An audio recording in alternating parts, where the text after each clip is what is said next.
Hi friends, good morning. The GS platform centre लेकर आया है लूसेंट बुक का फुल सॉल्यूशन। इस बुक के अंतर्गत पहला विषय हम देखेंगे इतिहास। इतिहास के अंतर्गत देखेंगे भारत के इतिहास। भारत के इतिहास को 3 भागों में बांटा गया है। पहला भाग है प्राचीन भारत, दूसरा है मध्यकालीन भारत एवं तीसरा है आधुनिक भारत। चलिए हम जानने का प्रयास करेंगे प्राचीन भारत के बारे में। प्राचीन भारत के अंतर्गत पहला चैप्टर का नाम है प्राचीन भारतीय इतिहास के स्रोत। प्राचीन भारतीय इतिहास के स्रोत क्या हैं, इसके बारे में जानेंगे। कहा गया है कि प्राचीन भारतीय इतिहास के विषय में जानकारी मुख्यतः 4 स्रोतों से प्राप्त होती है। पहला स्रोत है धर्म ग्रंथ, दूसरा है ऐतिहासिक ग्रंथ, तीसरा है विदेशियों का विवरण एवं चौथा है पुरातत्व संबंधी साक्ष्य। चलिए आगे देखते हैं। धर्म ग्रंथ एवं ऐतिहासिक ग्रंथ से मिलने वाली महत्वपूर्ण जानकारी। इसमें कहा गया है कि भारत का सर्वप्राचीन धर्म ग्रंथ वेद,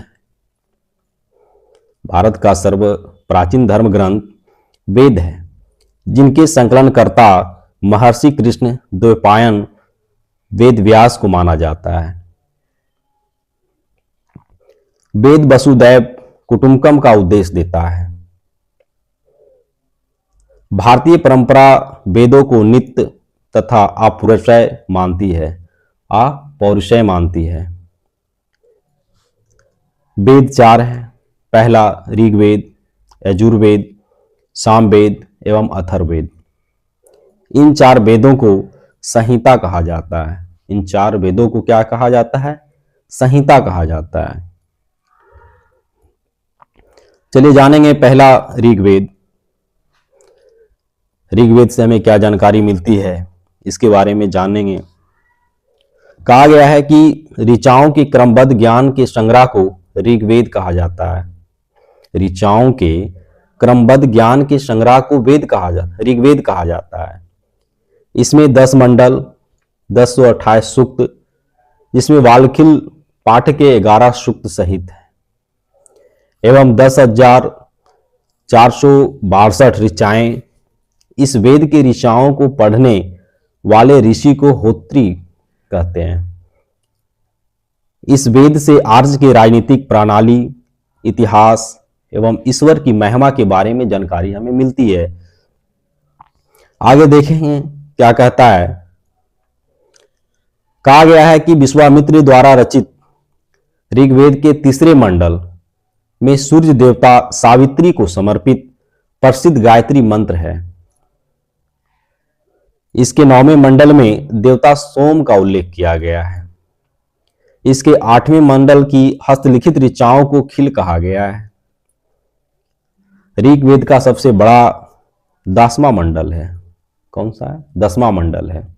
ऋग्वेद का सबसे बड़ा मंडल 10वां मंडल है। इसमें नदी स्तुति सूक्त नदियों की प्रशंसा की है। पुरुष सूक्त वैदिक समाज शास्त्र की जानकारी देती है। नासदीय सूक्त ब्रह्मांड के सृजन से संबंधित विभिन्न अनुमान लगाता है। सूर्य सूक्त विवाह श्लोक आदि सम्मिलित हैं इसमें। आगे देखेंगे। चतुष्वर्ण समाज की कल्पना का आदि स्रोत पुरुष सूक्त है, जो ऋग्वेद के 10वें मंडल में वर्णित है, जिसके अनुसार 4 वर्ण ब्राह्मण, क्षत्रिय, वैश्य तथा शूद्र है। आदि पुरुष ब्रह्मा के क्रमशः मुख, भुजाओं, जांघों और चरणों से उत्पन्न हुए हैं। आदि पुरुष ब्रह्मा के मुख से ब्राह्मण, भुजाओं से क्षत्रिय, जांघों से वैश्य और चरणों से शूद्र उत्पन्न हुए हैं।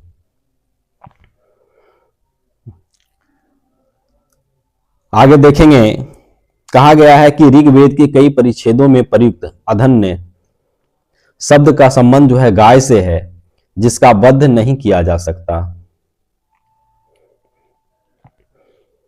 ऋग्वेद में ब्रह्म का उल्लेख तो है किंतु आत्मा का नहीं है। वामनावतार के 3 पगों के आख्यान का प्राचीनतम स्रोत ऋग्वेद में है।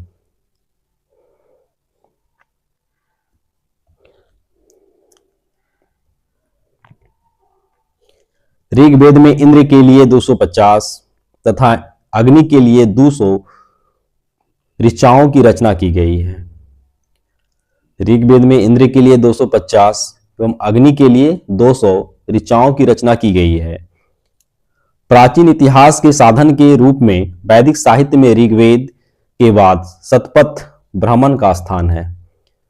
आज यहीं तक इस टॉपिक को समाप्त करते हैं। आगे देखेंगे यजुर्वेद, सामवेद और अथर्ववेद। इसी के साथ समाप्त होता है। जय हिंद,